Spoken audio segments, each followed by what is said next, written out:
Hello friends, welcome to DK lifestyle. நம்மளோட சேனலில் இப்போ என்ன பார்க்க போகிறோம்னா டேஸ்டியான சுவையான குக்கரை தாங்க பார்க்க போகிறோம். ஆமாங்க, சின்ன குழந்தைங்கலேருந்து பெரியவங்க வரையும் விரும்பி சாப்பிடக்கூடிய ஒரு ஸ்நாக்ஸ் ஐட்டம்னா வேறு எதுவும் இல்லைங்க, குக்கரை தாங்க. அதை எந்த ஒரு கெமிக்கலுமே சேர்க்காமல் வீட்டில் எப்படி செய்யலான்னு சொல்லிட்டு வாங்க நம்மளுடைய வீடியோக்கு போய் பார்க்கலாம்.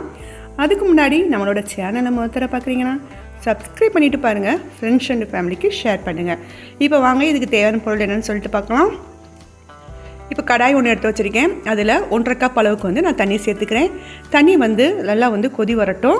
இப்போது இதுக்கு தேவையான அளவு உப்பு சேர்த்துக்கலாம். சேர்த்து நல்லா மிக்ஸ் பண்ணி விட்டுடலாம். தண்ணி நல்லா கொதி வரட்டும். பாருங்கள், தண்ணி இந்த அளவுக்கு கொதி வந்ததுக்கப்புறம் நான் 1 கப் அளவுக்கு பச்சரிசி மாவு எடுத்துக்கிட்டேன். அதையும் சேர்த்துக்கலாம். அது கூடயே 1/4 கப் அளவுக்கு கடல மாவு சேர்த்துக்கலாம். சேர்த்து எல்லாத்தையும் நல்லா மிக்ஸ் பண்ணி விட்டுடலாம். அதாவது நல்லா மிக்ஸ் ஆகி வரட்டும். இந்த மாதிரி பக்குவத்தில் அந்த மாவு நல்லா வெந்து வரணும். அடுப்பை லோ ஃப்ளேமில் வச்சு நல்லா மிக்ஸ் பண்ணி விட்டுடலாம். இது அப்படியே நல்லா ஆறட்டும். இது மேலே மட்டும் நான் கொஞ்சம் எண்ணெய் ஊற்றிக்கிறேன். எண்ணெய் ஊற்றி நல்லா மிக்ஸ் பண்ணி விட்டுடலாம். இப்போ பாருங்கள், இப்போ நல்லா ஆறிடுச்சு. இது அப்படியே வேறொரு பிளேட்டுக்கு நான் மாற்றியாச்சு. மாற்றி நல்லா சாஃப்டாக பிணையணும். நம்ம எப்படி சப்பாத்தி மாவுக்குள்ளே எப்படி சாஃப்டாக பிணையுமோ அந்த மாதிரி பிணைஞ்சிக்கலாம்.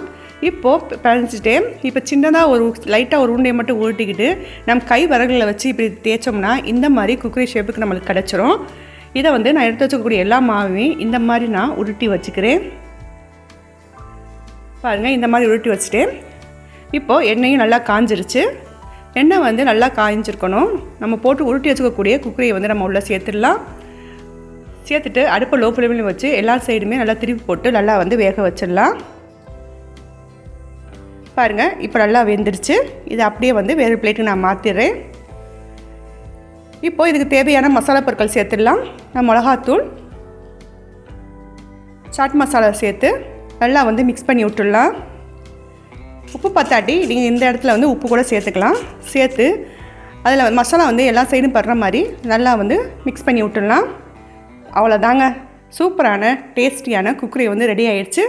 இது குழந்தைகளுக்கு நம்ம கடைகளே வாங்காமல் வீட்டில் நம்ம செஞ்சு கொடுக்கலாம். எந்த வகையான கெமிக்கலும் இல்லை, அரிசி மாவு மட்டும் போதும். சூப்பரான டேஸ்டியான குக்கரி ரெடி பண்ணி விட்டுடலாம்.